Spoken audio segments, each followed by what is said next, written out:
नमस्कार दोस्तों। गवर्नमेंट के द्वारा एचआरए यानी कि हाउस रेंट अलाउंस से रिलेटेड नए रूल नोटिफाई किए गए हैं। दोस्तों, इससे पहले कि हम ये रूल डिस्कस करें, यदि अभी तक आपने चैनल को सब्सक्राइब नहीं किया है तो जल्दी से सीए सतबीर सिंह चैनल को सब्सक्राइब कर लीजिए और नोटिफिकेशन बेल भी प्रेस कर दीजिए ताकि आपको रेगुलर इनकम टैक्स जीएसटी के अपडेट मिलते रहें। दोस्तों, सभी सेंट्रल गवर्नमेंट एम्प्लॉइज़ को एचआरए किस प्रकार दिया जाएगा, इसके लिए नई सेक्शन जारी की गई हैं। दोस्तों, इसमें बताया गया है कि इसका स्कोप क्या होगा एचआरए का, और यहाँ पे रिवाइज एंड अपडेटेड डेफिनेशन दी गई हैं एचआरए के पर्पज़ के लिए। कौन सी सिटीज़ जो है क्लासीफाई की गई हैं एचआरए के लिए, रेट क्या होंगे एचआरए के, इन्हें भी बताया गया है। एरिया जहाँ पे कि एडमिसिबल होगा एचआरए किस प्रकार एडमिसिबल होगा, हाउस रेंट अलाउंस के लिए क्या कंडीशंस होंगी, और एचआरए को डिफरेंट सर्कमस्टेंस में किस प्रकार रेगुलेट किया जाएगा।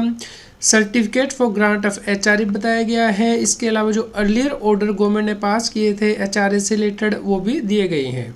दोस्तों, ये ऑर्डर किन एम्प्लॉइज़ के लिए एप्लीकेबल होगा? सभी सिविलियन एम्प्लॉइज़ जो सेंट्रल गवर्नमेंट के होंगे, या फिर वो सभी सिविलियन एम्प्लॉइज़ जिन्हें के डिफेंस सर्विस एस्टीमेट से पे किया जाता है। इसके अलावा जो आर्म्ड फोर्सेस के पर्सनल होंगे उनके लिए मिनिस्ट्री ऑफ डिफेंस के द्वारा अलग से ऑर्डर पास किया जाएगा, और रेलवे एम्प्लॉइज़ के लिए भी मिनिस्ट्री ऑफ रेलवे के द्वारा अलग से ऑर्डर पास किया जाएगा। लेकिन यदि कोई गवर्नमेंट सर्वेंट है जो कि अपॉइंट किया गया है एडहॉक बेसिस पे या फिर पर्सनल रेट के बेसिस पे, उनके लिए ऑर्डर एप्लीकेबल नहीं होगा जब तक कि उनका जो सैंक्शनिंग ऑर्डर है उसमें मेंशन ना किया जाए कि वो एचआरए ड्रॉ करेंगे। इसके अलावा जो स्टाफ जिन्हें कि कंटिजेंसी से पे किया जाता है, जैसे कि कैजुअल एम्प्लॉय या फिर लेबर, उन्हें भी ऑर्डर अप्लाई नहीं होगा।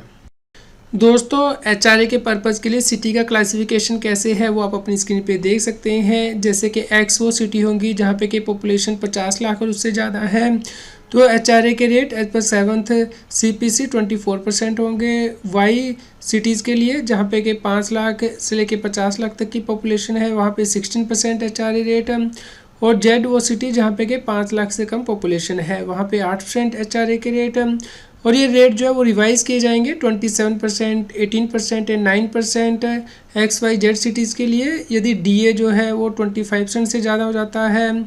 इसके अलावा फर्दर रिवाइज़ किए जाएंगे 30%, 20% एंड 10% यदि डीए 50% से क्रॉस कर जाता है। दोस्तों, एचआरए कैसे मिलेगा इसके लिए बताया गया है कि एचआरए प्लेस ऑफ ड्यूटी के अकॉर्डिंग मिलेगा, भले ही गवर्नमेंट सर्वेंट वहाँ पे रह रहा हो या फिर किसी और प्लेस पे। तो इसके लिए प्लेस ऑफ ड्यूटी डिसाइड के लिए गवर्नमेंट म्यूनसिपालिटी, कंटेनमेंट बोर्ड या फिर नोटिफाइड एरिया जो है वो नोटिफाई करेगी टाइम टू टाइम। दोस्तों, जो स्टाफ काम कर रहा है सेंट्रल गवर्नमेंट एस्टेब्लिशमेंट में और वो म्यूनसिपालिटी लिमिट के 8 किलोमीटर के डिस्टेंस के अंदर भी रह रहा है, तब भी उसे जो एचआरए के रेट हैं जो सिटी के लिए एप्लीकेबल हैं वो अप्लाई होंगे। तो इसके लिए सर्टिफिकेट जो वो लिया जाएगा कलेक्टर या फिर डिप्टी कमिश्नर से डिपार्टमेंट के द्वारा, और ministry of finance, department of expenditure को भेजा जाएगा for a period of 3 years.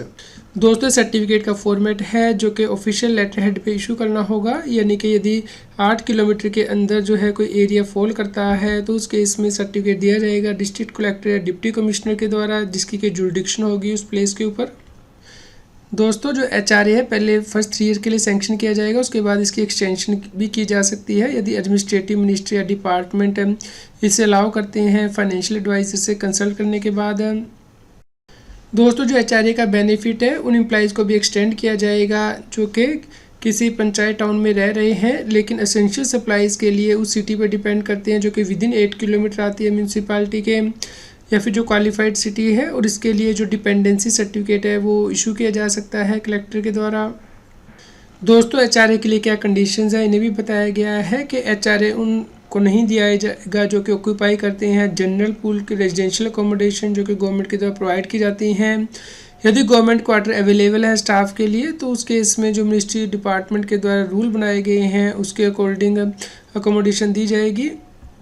दोस्तों, यदि गवर्नमेंट सर्वेंट के द्वारा एचआरए ड्रॉ किया जाता है और उससे गवर्नमेंट के द्वारा अकोमोडेशन अलॉट कर दी जाती है, तो जैसे उसे हैंडिंग ओवर हो जाएगी अकोमोडेशन, उसके बाद उसका जो एचआरए है वो सीज हो जाएगा। लेकिन यदि व्यक्ति अपनी गवर्नमेंट अकोमोडेशन को सरेंडर कर देगा तो उस केस में उसका एचआरए दोबारा से पेबल बन जाएगा जैसे ही वो सरेंडर कर देगा।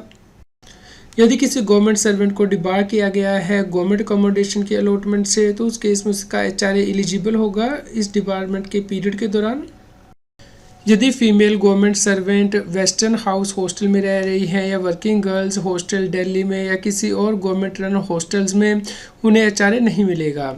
इसी प्रकार यदि गवर्नमेंट सर्वेंट्स किसी हॉस्टल में जो कि रन किए जाते हैं किसी ऑटोनोमस या सेमी गवर्नमेंट ऑर्गेनाइजेशन के द्वारा, जो कि कमर्शियल लाइन पे नहीं चलाए जाते, यानी कि उनसे मार्केट रेंट नहीं लिया जाता बल्कि सब्सिडाइज रेंट लिया जाता है, उन्हें भी एचआरए नहीं मिलेगा। दोस्तों, यदि किसी गवर्नमेंट सर्वेंट का ट्रांसफ़र हो जाता है लेकिन वो अपनी पुरानी स्टेशन पे ही नॉर्मल रेट से अकोमोडेशन ऑक्यूपाई करता है या फिर अनऑथराइजली उसे ऑक्यूपाई करता है, मार्केट रेंट पे करता है, उसे एचआरए मिलता रहेगा 8 महीने तक उसकी ट्रांसफ़र होने के बाद भी। और यदि कोई गवर्नमेंट सर्वेंट जिसके पास की गवर्नमेंट अकोमोडेशन नहीं थी पुराने स्टेशन पे, उससे ट्रांसफ़र हो जाती है और वो नए स्टेशन पे जाता है जहाँ पे कि उसे गवर्नमेंट अकोमोडेशन अलॉट नहीं होती है, तो उस केस में उसे 6 महीने तक जो एचआरए है वो मिलता रहेगा जब तक कि उसे नई अकोमोडेशन अलॉट नहीं हो जाती है। इस केस में एचआरए उसे उसी रेट के अकॉर्डिंग दिया जाएगा जो कि उसका प्रीवियस प्लेस ऑफ पोस्टिंग है और जब तक कि उसके बच्चों का जो एकेडमिक सेशन है उसका एंड नहीं हो जाता है। दोस्तों, किसी भी केस में एचआरए तभी तक दिया जाएगा जब तक कि उसे गवर्नमेंट अकोमोडेशन अलॉट नहीं हो जाती है नए स्टेशन पे। और दोस्तों, यदि ट्रांसफ़र हो जाता है तो उस केस में मैक्सिमम 90 दिन तक को सेम एचआरए का रेट मिलेगा जो कि उसके ट्रांसफ़र के टाइम था। और यदि पीरियड 90 डेज से एक्सीड हो जाता है तो उस केस में जो न्यू प्लेस ऑफ पोस्टिंग के रेफरेंस में से का एचआरए बनता है उसके अकॉर्डिंग एचआरए दिया जाएगा। दोस्तों, गवर्नमेंट सर्वेंट को एचआरए नहीं मिलेगा यदि वो अलॉटेड गवर्नमेंट अकोमोडेशन को शेयर करता है किसी दूसरे गवर्नमेंट सर्वेंट के साथ, या फिर यदि वो रह रहा है अपने पेरेंट्स के साथ, बेटा या बेटी के साथ जो कि अकोमोडेशन में रहते हैं, जो कि सेंट्रल गवर्नमेंट है, स्टेट गवर्नमेंट है, ऑटोनोमस पब्लिक अंडरटेकिंग है, सेमी गवर्नमेंट ऑर्गेनाइजेशन है जैसे कि municipality, port trust, nationalised bank, LIC के द्वारा अलॉट की गई है। और इसके साथ ही यदि व्यक्ति के स्पाउस को भी कोई अलॉटमेंट की गई है अकोमोडेशन की सेम स्टेशन पे, central government, state government, autonomous public undertaking, semi government organisation जैसे कि म्यूनसिपालिटी, पोर्ट ट्रस्ट के द्वारा, भले ही वो अपने स्पाउस के साथ रह रहा हो या फिर सेपरेट अकोमोडेशन में रह रहा हो, तब भी उसे एचआरए नहीं मिलेगा। लेकिन दोस्तों, यदि कोई गवर्नमेंट सर्वेंट प्राइवेट अकोमोडेशन को शेयर करता है जहाँ पे कि वो रेंट पे करता है, तो उस केस में उसे जो अमाउंट एक्चुअली पे किया गया, कंट्रीब्यूट किया गया है, उसके रेफरेंस के अकॉर्डिंग एचआरए की एलिजिबिलिटी बनेगी। और यदि कोई हस्बैंड, वाइफ, पेरेंट, चिल्ड्रन जो है वो सेंट्रल गवर्नमेंट के एम्प्लाई हैं और वो शेयर करते हैं अकोमोडेशन, तो उस केस में एचआरए किसी एक को ही मिलेगा, वो चॉइस कर सकते हैं इस केस में। दोस्तों, यदि हस्बैंड एंड वाइफ दोनों ही गवर्नमेंट सर्वेंट है और वो हायर्ड और ओन्ड अकोमोडेशन में रह रही हैं, तो उस केस में दोनों ही एचआरए के लिए एलिजिबल होंगे। दोस्तों, यदि कोई गवर्नमेंट सर्वेंट टेम्प्रेरी स्टे करता है स्टेट भवन में, गेस्ट हाउस में, डिपार्टमेंट ऑफ गेस्ट हाउस जो कि रन किए जाती हैं central government, state government, autonomous organisation के द्वारा, तो उस केस में उन्हें जो रेंट पे किया गया है उसे रिम्बर्स किया जाएगा। इसके लिए उन्हें ये कंडीशन फुलफ़िल करनी होगी, ऑफिशियल के द्वारा अकोमोडेशन के लिए अप्लाई किया गया हो और उसे अभी तक रेजिडेंशियल अकोमोडेशन अलॉट ना की गई हो गवर्नमेंट के द्वारा, और जो गेस्ट हाउस है वो उसकी प्लेस ऑफ पोस्टिंग पे लोकेटेड होना चाहिए। व्यक्ति एक्चुअली उस स्टेट भवन या गेस्ट हाउस में स्टे करे और वहाँ पे रेंट की पेमेंट करे और इसके लिए रेंट रसीट उसे सबमिट करनी होगी। और ये जो रेंट की रिम्बर्समेंट है मैक्सिमम 6 मंथ्स के लिए की जाएगी और इस दौरान एचआरए नहीं दिया जाएगा। दोस्तों, यदि व्यक्ति लीव लेता है तो उस दौरान भी उसे एचआरए मिलता रहेगा मैक्सिमम 180 डेज़ के लिए। तो इसके लिए जो लीव है वो चाइल्ड केयर लीव और एक्स्ट्राऑर्डिनरी लीव को भी इंक्लूड किया जाएगा।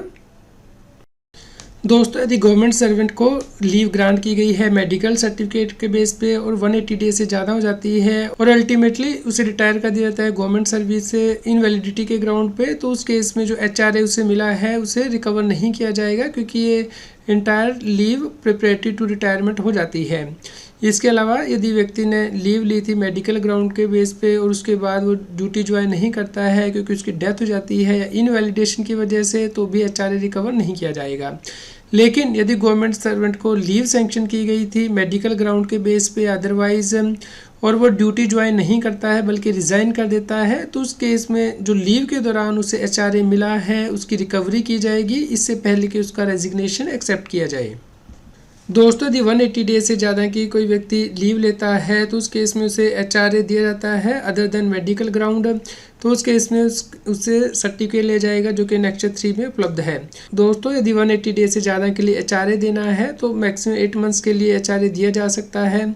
यदि व्यक्ति जो है TB, कैंसर या इसी प्रकार की बीमारी से ग्रस्त है और इसके लिए सर्टिफिकेट लिया जाएगा। तो भले ही ये मेडिकल सर्टिफिकेट व्यक्ति ने स्टार्टिंग में दिया हो या फिर उसके बाद दिया हो। इसके अलावा जो HRA है वो 8 महीने के बाद भी दिया जा सकता है। इसके लिए कंट्रोलिंग अथॉरिटी ही डिसाइड करेगी और मेडिकल सर्टिफिकेट देखेगी। यदि स्टडी लीव अप्रूव की गई है गवर्नमेंट ऑफ इंडिया के द्वारा तो उस केस में एम्प्लॉय को प्लेस ऑफ स्टडी पे HRA मिलेगा और इसके लिए उसे एनेक्सर 3 में जो सर्टिफिकेट दिया है वो देने की जरूरत नहीं है। दोस्तों एनेक्सर 3 का सर्टिफिकेट जो कि गवर्नमेंट सर्वेंट को देना होगा यदि वो HRA क्लेम करना चाहते हैं कि उन्होंने वो घर जो है वो रिटेन किया है ड्यूरिंग लीव। दोस्तों ज्वाइनिंग टाइम के दौरान गवर्नमेंट सर्वेंट को सेम HRA मिलेगा जो कि उसे प्रीवियस स्टेशन पे मिल रहा था। दोस्तों यदि किसी ऑफिसर को अब्रॉड जाना पड़ता है डेपुटेशन पे तो उस केस में उसे HRA मिलता रहेगा यदि उसकी family last place of duty पे रिजाइड करती है और इस केस में उसे सर्टिफिकेट देना होगा जो कि एनेक्सर 3 में है। दोस्तों यदि गवर्नमेंट ऑफिशियल ट्रेनिंग के लिए जाता है बाहर तो उस केस में भी उसे HRA मिलता रहेगा। इसके लिए भी उसे एनेक्सर 3 में जो सर्टिफिकेट है वो देना होगा। यदि किसी गवर्नमेंट सर्वेंट की ट्रेनिंग इंडिया में ही हो रही है तो उस केस में उसे HRA मिलता रहेगा at the place of training या फिर प्लेस ऑफ ड्यूटी, जो भी उसे ज़्यादा फेवरेबल हो। एनेक्सर 3 में उसे सर्टिफिकेट भी देना होगा। यदि गवर्नमेंट सर्वेंट को ट्रैवल अलाउंस भी दिया जा रहा है तो उस केस में उसे HRA उसी रेट से दिया जाएगा जो कि उस हेडक्वार्टर पे एप्लीकेबल है जहां से कि वो ट्रेनिंग के लिए गया है। सस्पेंशन के दौरान भी गवर्नमेंट सर्वेंट को HRA दिया जाएगा लेकिन 180 डेज से ज़्यादा के लिए उसे एनेक्सर 3 के अकॉर्डिंग जो सर्टिफिकेट है वो देना होगा। यदि गवर्नमेंट सर्विस को रीअप्लाई किया जाता है पेंशनर्स को तो उस केस में HRA की एलिजिबिलिटी डिपेंड करेगी। यदि व्यक्ति को पे प्लस पेंशन पे अपॉइंट किया गया है तो जो मैक्सिमम सैंक्शन अमाउंट है उससे ज़्यादा का अलाउंस नहीं दिया जाएगा। यदि व्यक्ति को रीअप्लाई किया गया सिविल पोस्ट में और अमाउंट फिक्स किया गया है बिना इंटायर पेंशन को काउंट में लिए हुए तो उस केस में इसे इग्नोर किया जाएगा पेंशन को HRA के पर्पज़ से भी, और बाकी सभी केसेस में पे प्लस पेंशन के अकॉर्डिंग अलाउंस दिए जाएंगे। यदि इंडस्ट्रियल एंड अदर एम्प्लॉइज है जिनकी के लीव रेगुलेट होती है स्पेशल ऑर्डर से ना कि फंडामेंटल रूल या CCS लीव रूल से तो उस केस में HRA फर्स्ट 40 डेज़ के लिए दिया जा सकता है सेम रेट पे जो कि वो ड्रॉ कर रहे थे लीव से पहले। उसके बाद ये 40 डेज़ को एक्सटेंड भी किया जा सकता है 180 डेज़ के लिए यदि एम्प्लॉय TB, कैंसर या इसी प्रकार की बीमारी से ग्रस्त है। इसके लिए एनेक्सर 3 में जो फॉर्मेट दिया गया है उसमें सर्टिफिकेट देना होगा। दोस्तों टूर के दौरान जो HRA की एलिजिबिलिटी होगी वो हेडक्वार्टर के रेफरेंस के अकॉर्डिंग कैलकुलेट की जाएगी। दोस्तों HRA क्लेम करने के लिए हर गवर्नमेंट सर्वेंट को सर्टिफिकेट देना होगा उस फॉर्मेट में जो कि एनेक्सर 2 में दिया गया है। दोस्तों ये एनेक्सर 2 जहाँ पे कि आपको ये सर्टिफाई करना होगा कि आप कहाँ पे रह रहे हैं, अपने घर में या फिर अपने पेरेंट्स के साथ, हस्बैंड के साथ, सन डॉटर एक्स्ट्रा के साथ, और आप ये अकोमोडेशन जो है वो शेयर नहीं कर रहे हैं जो कि आपके पेरेंट्स को या फिर बच्चों को अलॉट की गई है central government, state government extra के द्वारा, और आपके जो हस्बैंड या फिर वाइफ है उसे भी कोई अकोमोडेशन नहीं दी गई है स्टेट गवर्नमेंट या फिर सेंट्रल गवर्नमेंट के द्वारा। दोस्तों नॉन गजटेड ऑफिसर ये जो सर्टिफिकेट है वो अपने हेड ऑफ द ऑफिस को सबमिट करेंगे और गजटेड ऑफिसर ये सर्टिफिकेट अकाउंट ऑफिसर को सबमिट करेंगे। यदि नॉन गजटेड ऑफिसर के द्वारा HRA लिया जाता है तो उस केस में ड्राइंग एंड डिसबर्सिंग ऑफिसर के द्वारा ये देते हुए सर्टिफाई किया जाएगा कि किस ऑफिस मेमोरेंडम के अकॉर्डिंग ये एलिजिबिलिटी बनती है, और जो गवर्नमेंट सर्वेंट है उसे सर्टिफिकेट ले लिया गया है जो कि गवर्नमेंट ने प्रिस्क्राइब किया है HRA के क्लेम के लिए। दोस्तों आप इस ऑर्डर को डाउनलोड कर सकते हैं, इसका लिंक इस न्यूज़ की वीडियो डिस्क्रिप्शन में दिया गया है। उम्मीद करते हैं आपके लिए यह न्यूज़ यूज़फुल रही होगी। कृपया लाइक करें और शेयर करें ताकि सभी लोगों तक ये जानकारी पहुंच पाए और वो इसकी कॉम्प्लायंस कर पाए। रेगुलर GST और टैक्स अपडेट के लिए इस चैनल को सब्सक्राइब करें। आप हमें Telegram app CS Satbir Singh टैक्सील पर ज्वाइन कर सकते हैं ताकि आप GST और इनकम टैक्स के रेगुलर अपडेट अपने मोबाइल पर ही प्राप्त कर सकें।